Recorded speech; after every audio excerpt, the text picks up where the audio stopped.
Hello everyone, are you thinking of buying or selling a home in the near future? Well, if you are, there's a pretty good chance you're going to have an appraisal on the home. Unless you were doing an all cash sale, you will likely need an appraisal, and even with a cash sale, some buyers still want to have an appraisal on a property. So in this video today, I am going over the consumer guide for the appraisal process. I will be referring to an article I found on the National Association of Realtors website, but also I'm going to give you a little bit of information based on my own personal experience with home appraisals.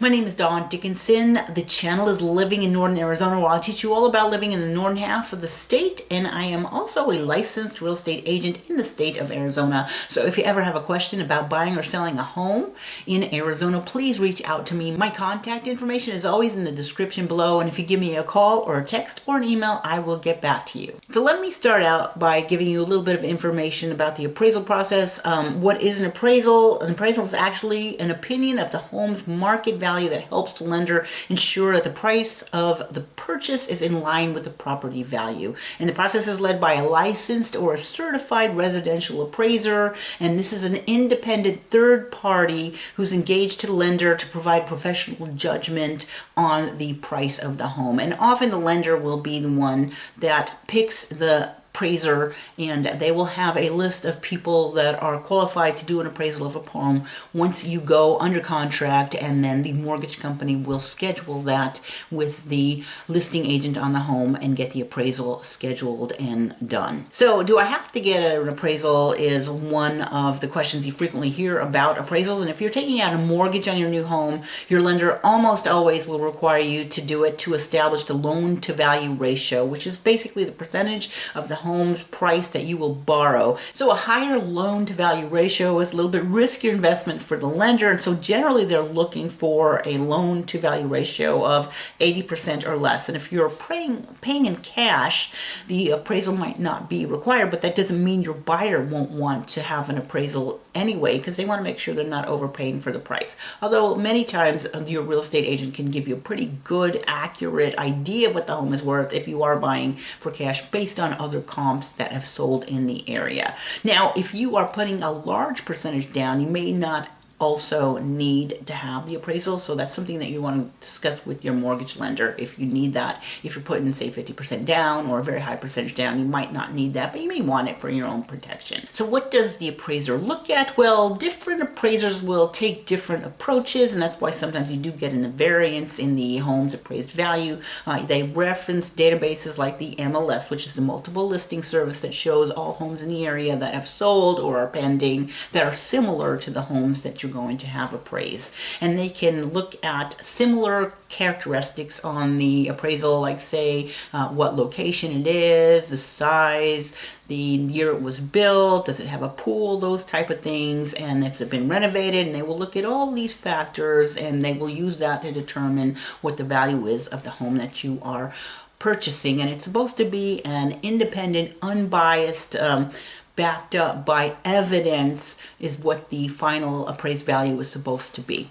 Now, do appraisals take place in person? Most of the time they do. Now, occasionally if you have something that's way off-grid or a little bit in a rural community, you might have something else done, but most of the time an appraiser will do an in-person visit and inspect the home. And sometimes they will find stuff that they'll say, well, you have to fix this. Like, I'm doing an appraisal, but I'm not going to certify it, or whatever the word is, until you fix the leak in the roof, or unless you have somebody come and make sure that roof isn't leaking. I've had that happen before. We're having an appraiser, but it was not released until we had a roofing company come and say, is that an active leak, or is that just a water stain from a past leak? So sometimes they will do stuff like that, and that's why you want to have an appraiser coming to the property. And then they're going to look at, of course, they'll walk around, inspect the home, look at things in person that you're not able to do really with photographs. Although I have done appraisals before where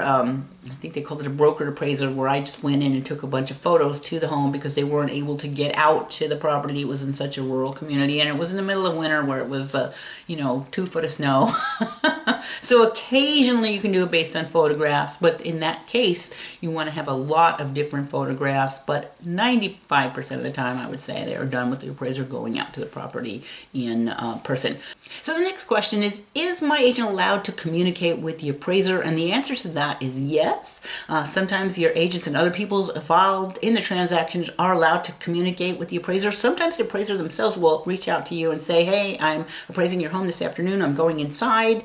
Are there any updates that have been done to the home since it was purchased that you want me to know about? Or are there any special features that you need me to know about? And there will be a dialogue between your agent and the appraiser. Now, sometimes a appraiser will come out and say, I've only seen a few comps on this home. Are there others you want to include? And you may be able to have your agent give you, or the appraiser, some homes that are sold recently that they would like to be included in the price, the value that he comes up with. Now, there are times that the appraisers will just argue, and they will have their mindset that you can't include a house as a comp because it's 3 miles away instead of 2. I've had that happen recently, and you don't want to get them upset by being insistent on something. You can just offer, hey, I'd like you to include this comp, and then they could say yes or no, and the agent is not going to be able to convince them. So you don't want to try to strong arm them, because it's, again, they're the ones with the license for the appraisal. So you just have to be careful with that. But yes, there will be some communication between the appraiser and the agent, or at least there can be.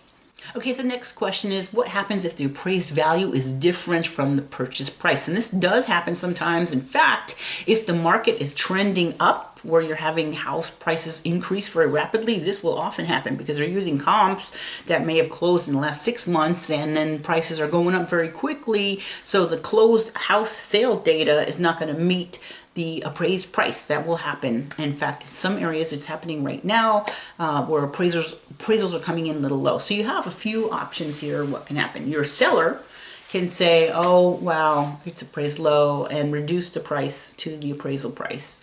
Or your seller say, no, I know what it's worth. I'm not budging on the price. And in that case, your buyer can either say, yeah, okay, we're going to go ahead with it. It's just $10,000. I'm not going to worry about it. Or sometimes if they're putting a low amount down, they may have to come up with the extra difference towards the down payment to make the sale stick, and they may or may not want to do that. Now, most of the time, at least in Arizona, within the purchase offer contract, there is an appraisal contingency where if it doesn't appraise and your seller doesn't come down to the appraisal price, your buyer could leave the deal and get their escrow deposit back. But that may not be the case in every state. And the other thing is, you could, in a very hot market, like, remember I'm saying, if the prices are going up very rapidly, it may not appraise, and there's multiple offers, you could do you could waive the appraisal contingency to make your offer more sweet. And sometimes it's like what the house is worth, right? So you may know and not care if it appraises 10,000 short, say. So those are just a few things. If the appraised value is different, you may want to continue with the deal, but you are not required to in a lot of cases if you have this appraisal contingency written into the contract. Now, the next question is, will I receive a copy of the appraisal? Yes, you're supposed to. The Federal Equal Credit Opportunity Act requires lenders to automatically send you a free copy of how the home appraises. I don't usually see it as the listing agent or the buyer's agent, but your mortgage company should be able to give you that, and they, I think, are required to do that. So you will expect to see a copy of the appraisal. Okay, next thing is, can I request that an appraiser correct or update the appraised value? If you believe your appraiser didn't consider important information about the property value or other comparables, yes, you can request a reconsideration of value, and that will ask the appraiser to reevaluate their analysis. The lender will give you instructions on how to do that, how to initiate that, and to get whatever information is required to do that. Now, there are a couple of things I want you to know about this. First of all, this could delay your closing if you're going to do a reconsideration of value. And second, I, in my own personal experience, have never seen them budge on it, and sometimes this could happen. You will respect my authority. Now, if you believe an appraiser has reached an inaccurate or a biased decision, you can also file a report with your state and federal regulatory agencies using the appraisal subcommittee's appraisal complaint national hotline, or a local nonprofit fair housing organization that you could find by your zip code, and you can find other resources. Now, real estate practices may vary based on what state you're in or local law, so if you're not sure what to do, certainly consult with your real estate agent or your mortgage lender on what you should do next. So that's it. That's some of the common guidelines for the appraisal process when you're buying or selling a home. I hope you enjoyed the video and found it helpful, and if you do, please do me a favor and consider hitting the like button and consider subscribing to the channel, because every single week I post a brand new video about living in Northern Arizona and buying and selling real estate. My name is Dawn Dickinson. If you ever want to reach me about buying or selling a home in the state of Arizona, my contact information is always in the description below, so give me a call, text, or an email, and I will get back to you, and I hope to see you back here again next week.